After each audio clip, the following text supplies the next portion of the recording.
Hey, and welcome to the On the House podcast. I'm your host, Lando Petrie. Today, I am joined by our guest, SVP of Capital Markets, Casey Delinsky. Casey, how are you doing today? Doing well, Lando. Thanks. How are you? I'm good. I'm good. You know, things could always be better in the mortgage industry right now, but hey, we're gonna keep on trucking, as the Grateful Dead poster behind me would allude to. So, Casey, I appreciate you taking time out of your day to join us. But before we kick off and get in and find out a little bit about yourself, you got to do what every guest has to do. You have to see if you can guess the team that's on my hat. Oddly enough, it looks like a Missoula Paddleheads hat. That is, all right. So I know you're from up in that area, northern and everything, and I did not. So I was like, all right, I don't want to give him one hard. Paddleheads is fantastic. Yes. So I was wondering, I was like, all right, that's a little close. Should I go south? But yes, it is a Missoula Paddleheads, who is I believe they're an affiliate of the Arizona Diamondbacks still at this time. I may have cheated a little bit. That's okay. They are that's good. That's good though. That's still, hey, cheat if you ain't cheating, you ain't trying, right? Like we'll build Exactly. the best of them. Perfect. So, Casey, like, how long have you been in capital markets secondary? Oh, about 15 years. 15 years. Outstanding. Outstanding. So today I kind of did a little different, pulled some loan officers, got some questions, some things that they have. And I think more than anything right now with the way the markets is, everybody's focused on rates. It's all we ever hear about. It's all negative news. We combat it. We have to fight it every day from a sales aspect.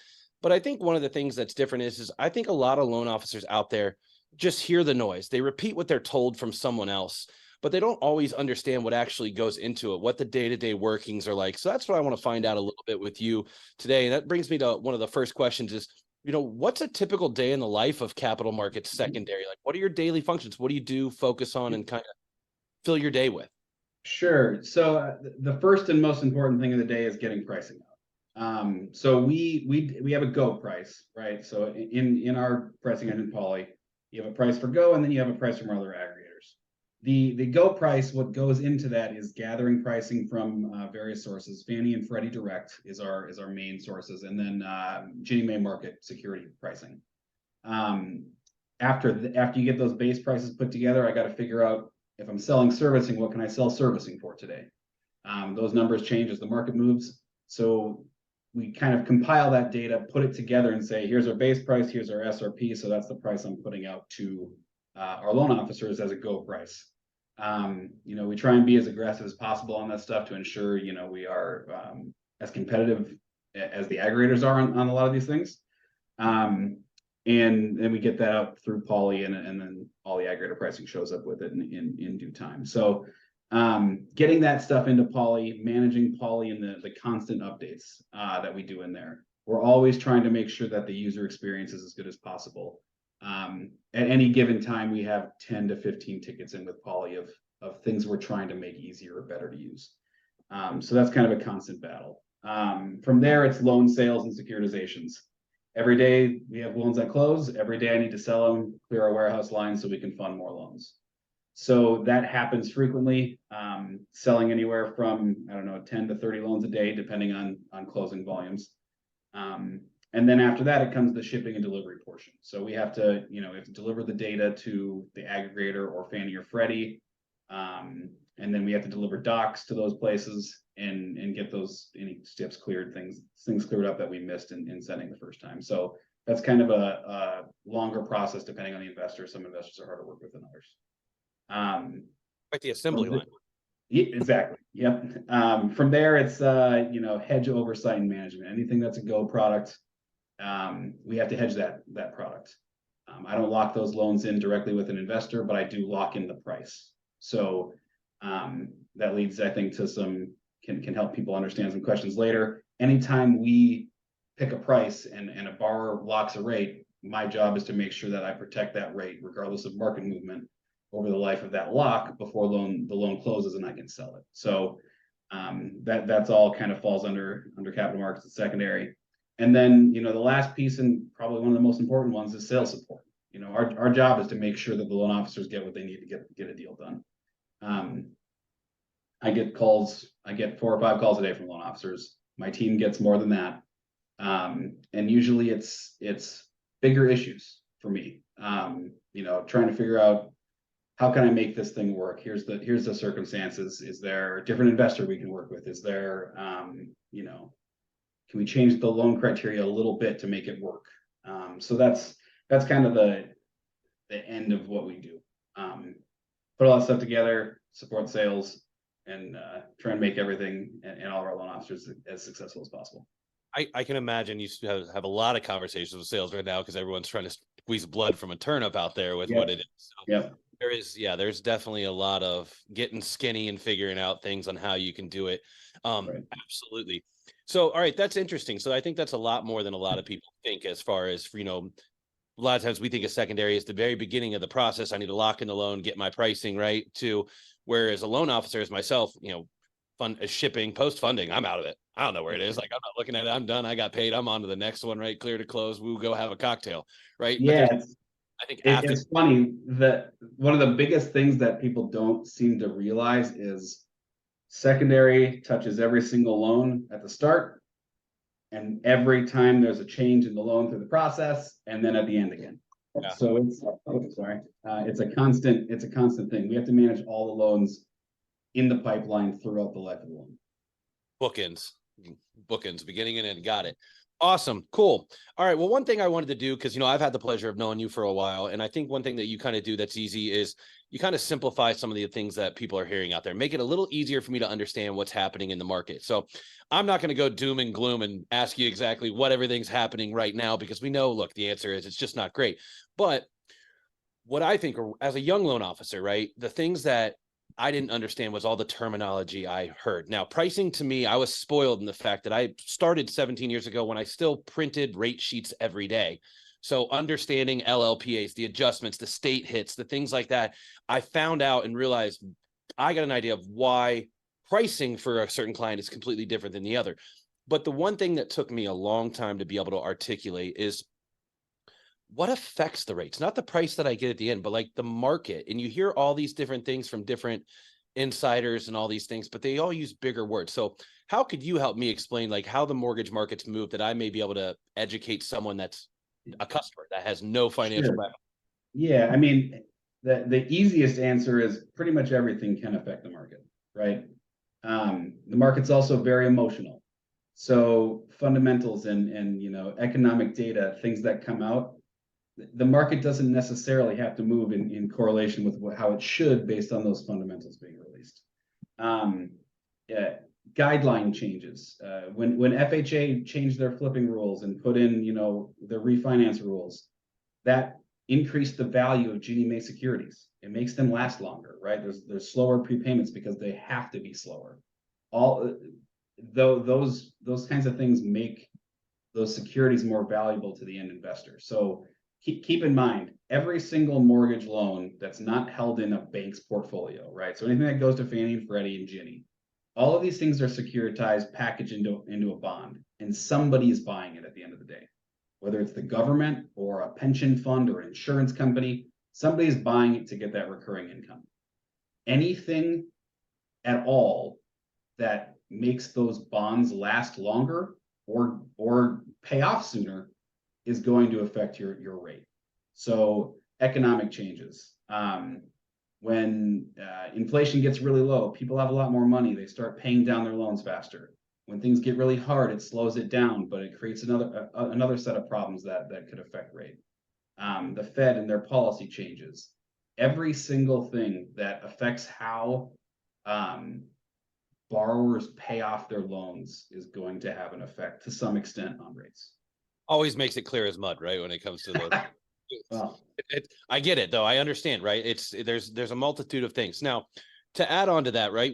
I always hear about three things, right? The MBS 30-year, our 10-year treasury, and the S&P 500 seem to be the flagship things that everyone uses to indicates what's happening on the market. You see the candlesticks up and down, green's good, red's bad, all those.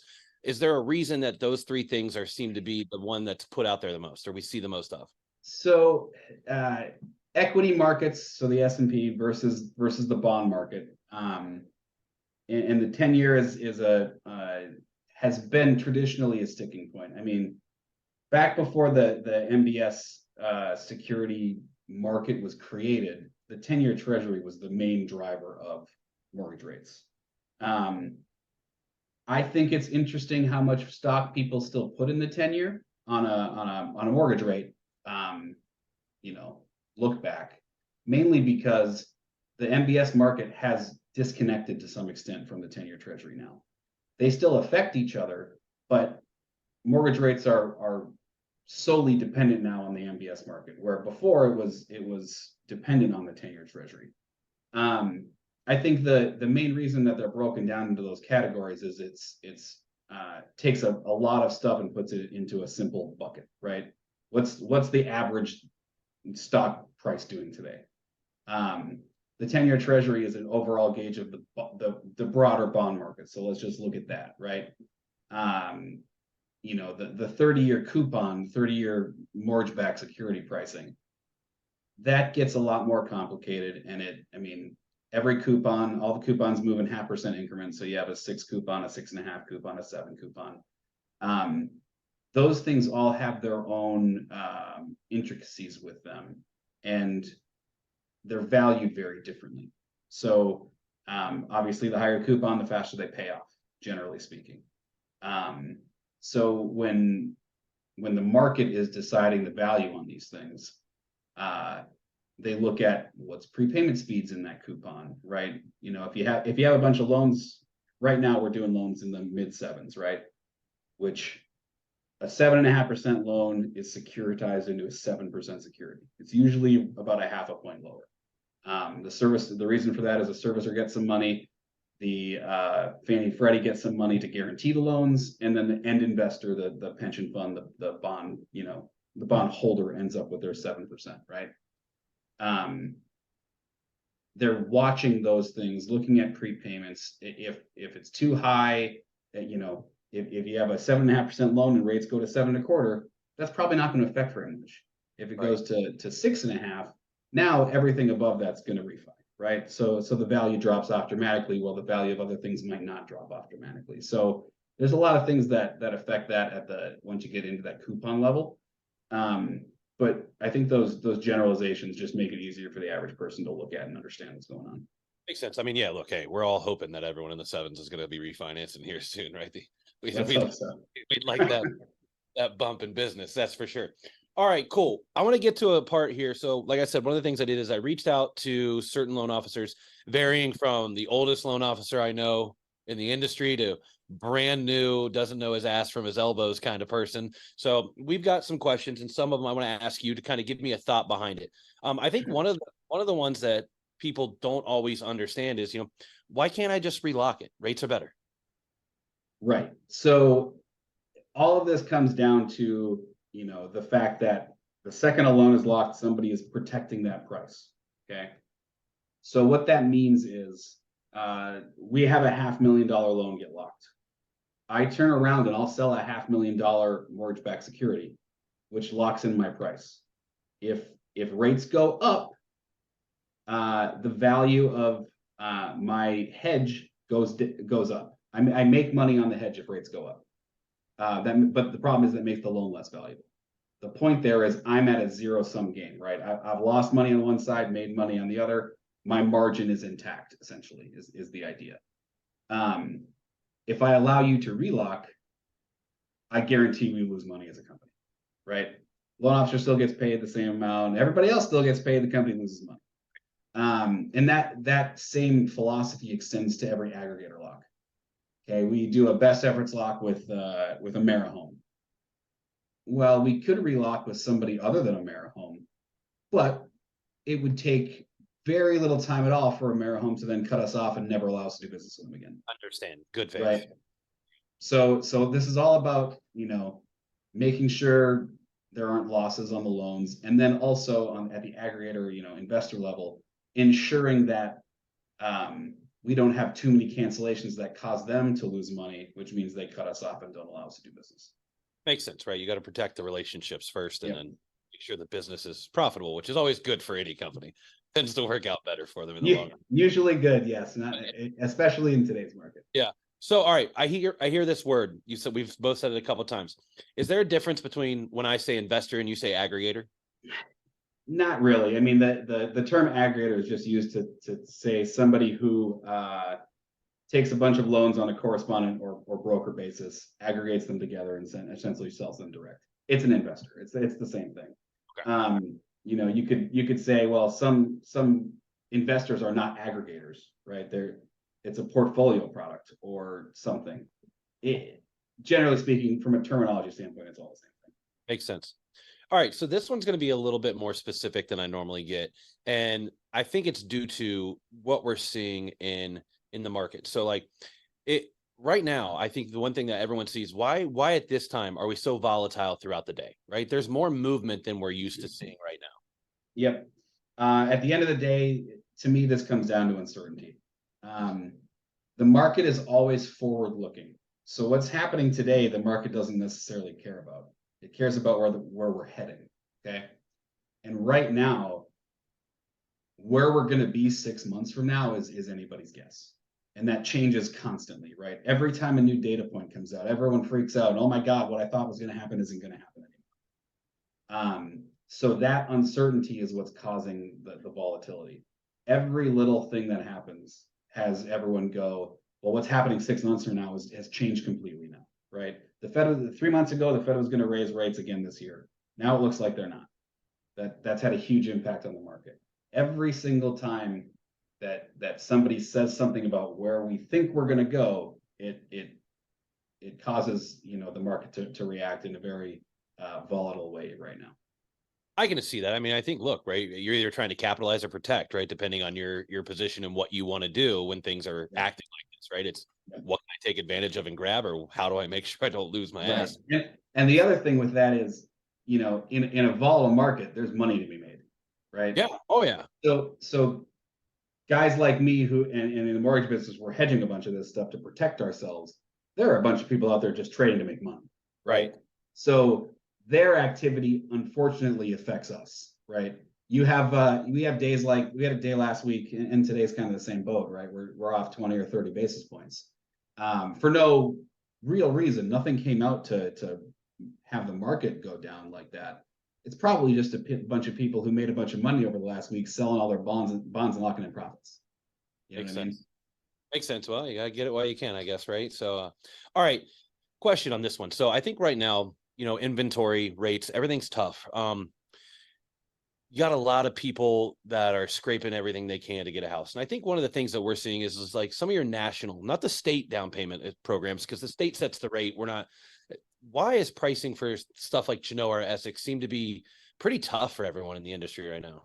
Yeah, so keep in mind that the difference between a state DPA program and a national DPA program, the national ones are an aggregator that has found a way to do a DPA product. So the aggregator is buying the first loan and it's a DPA second, right? The aggregator needs to make money.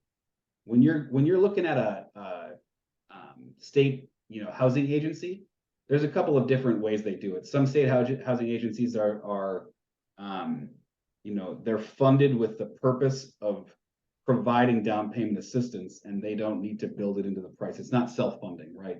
The state appropriates however many millions of dollars every year to help people buy down loans, right? There are other DPA products that they build in. If you want 5% down payment assistance, they build in 5% of price into the loan, and they refill their coffers by raising the rate, right? So it depends on which DPA product you're looking at, but essentially those those state housing agencies are designed to be a service to the borrower. When a national DPA product, yes, is a program that helps people, but there's a for-profit company behind it. So that makes complete sense. All right. So like, that's interesting, right? Because you see state DPAs all the time. Some of them still have great pricing in this market, but I know some of them by this point in time, they're done. There's no more funds left to use them. You can't access them. They're dry and they pull them out. So that makes complete sense. Anytime anyone's behind it to make profit, it's definitely going to change it. And I'm assuming, as I know, those loans don't carry the lowest amount of risk. It's not always the most highly qualified individual. Right. Anytime you don't have your own funds to buy the house, the possibility of foreclosure goes up a little bit because you don't have any of skin in the game. No skin in the game. Yeah. Yep. That makes sense totally from a pricing. All right. So Last thing I really have here on this stuff is like, when it comes to markets or anything like that, is there something if I'm a younger loan officer, is there anything that I should maybe listen to, watch, a service that you recommend that maybe will help educate me better, keep me up to date on, current market movements, times, things like that? There's a lot of it out there. What I would say is getting a good mix is important. You know, Barry Habib does a great job talking about the markets and where he thinks things are going. That's one opinion. And I think that's the important piece of this is it's always an opinion. The more, Mortgage News Daily, MBS Highway, MBS Live for guys like me who want to see actual market data. Spreading that out and getting it from different sources, I think, is what's important. As weird as this sounds, I love Yahoo Finance. Yahoo does a great job of putting things into a spot that's easy to find. I love looking at Yahoo Finance if I'm looking at what's going on in the market, just because they put out all kinds of news that they aggregate news from all over the place. So I think as long as you're spreading out and getting that information from a bunch of different sources, I think that's the best, because you're going to have people balancing each other out. That makes sense, right? It's always good to hear from I always get a second opinion, right? So Yeah. Cool. Well, look, man, I appreciate you taking time out of your day to join us. This is some good information I think is going to help a lot of the loan officers out there. So take it easy and we'll talk here soon. Thanks, Lando. Have a good one.